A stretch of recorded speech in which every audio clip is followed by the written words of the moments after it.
Kita akan merasa senang kalau kita mendapatkan warisan dari orang tua ya.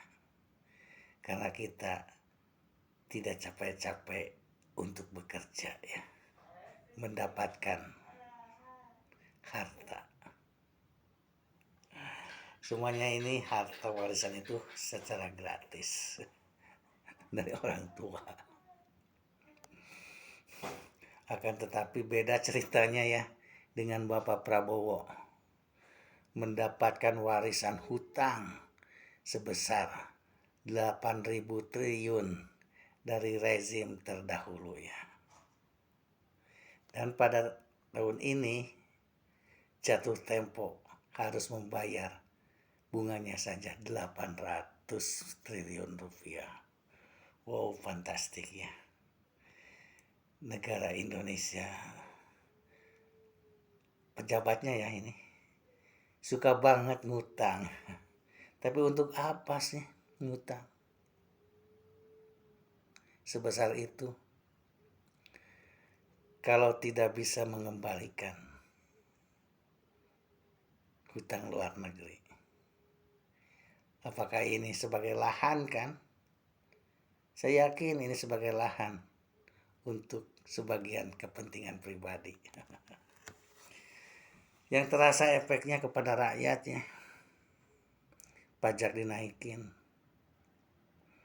Dan lucunya lagi, tanah nganggur selama 2 tahun akan disita oleh pemerintah. Dan rekening bank tidak ada aktivitas selama 3 bulan akan diblokir oleh pemerintah.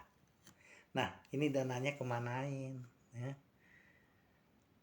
Dananya kemanain ini rekening bank yang diblokir?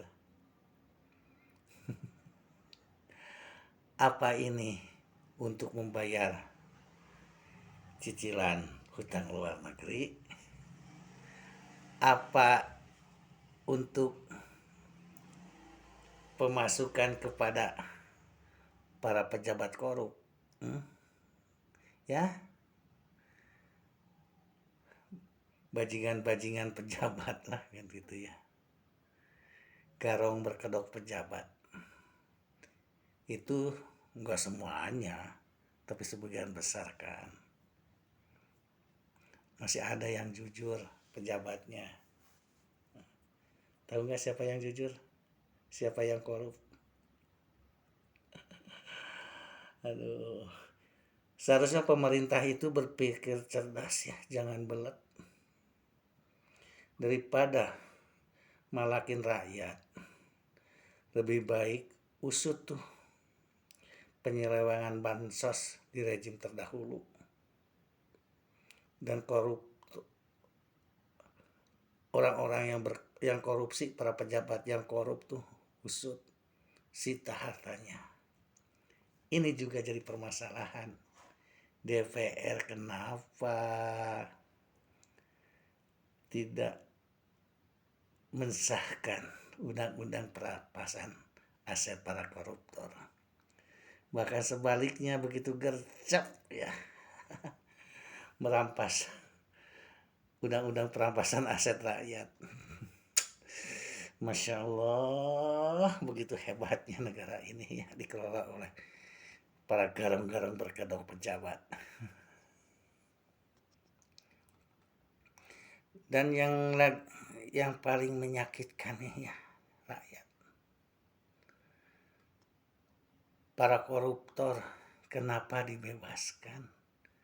Ada apa sih sebenarnya?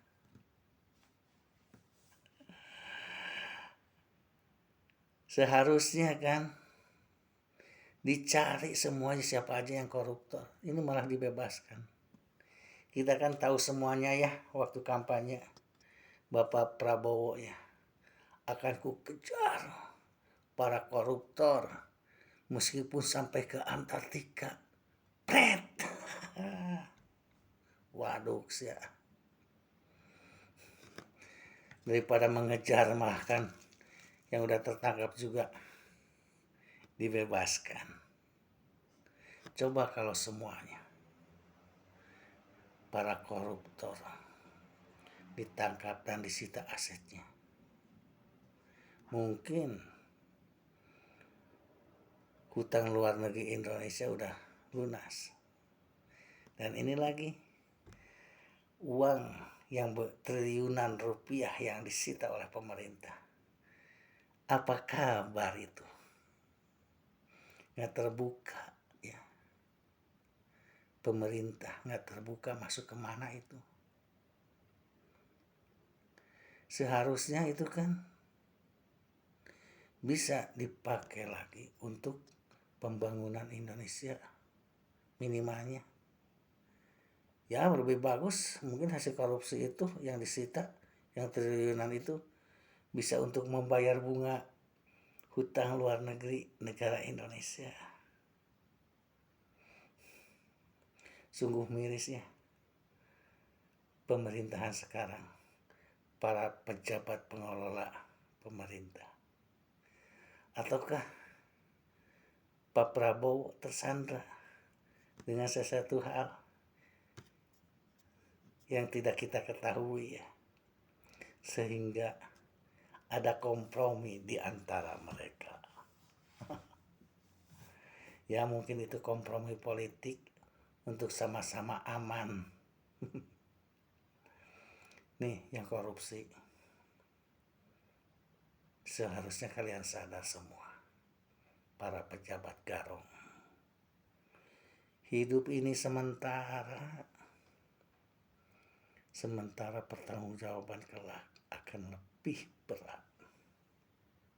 Sekarang boleh lolos, tapi kelak tidak akan lolos dari kekuasaan Malik Yaumiddin.